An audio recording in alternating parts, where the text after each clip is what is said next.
One question I get asked frequently is what is the difference between external access and guest access?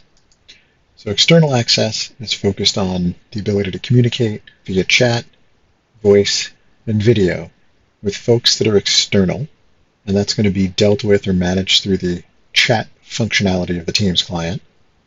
Guest access is going to be focused in on allowing a user external to your organization to be invited and come into an existing team or a new team you're creating so they can collaborate, share documents, work on files, etc.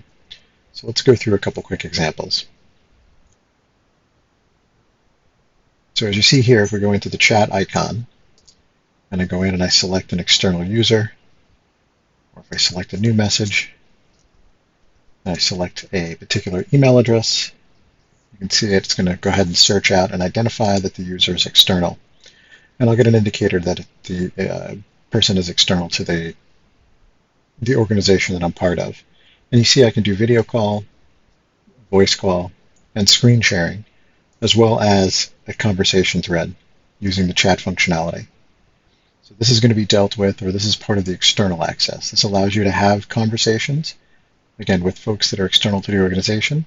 Maybe if you're having a dialogue with somebody more frequently, you don't need to use email. Chat's going to be a great way to do that. Now, guest access is going to be when you want to bring a user into a specific team. So in this case, I have this Mark8 project team, and I can go ahead and I can add an additional member.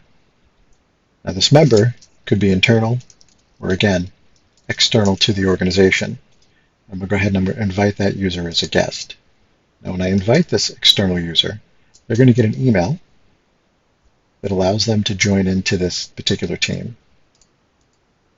Once they're in the team, once they've accepted the email and followed the guidelines and policies as part of it, they'll have access to everything that's inside of this Mark8 project team. So any documents or files that are shared, they'll be able to see, communicate, and collaborate on, just as a regular user from the internal. Now, there are some restrictions. I'll post a link up in the blog to show some of the differences between them, but you do have the ability, again, to control some of the capabilities of what those external users are doing inside of that team. Again, guest access is about allowing an external person to come in and talk to a team and collaborate and work with the individuals around projects, files, etc. And chat is the ability to have that external conversation.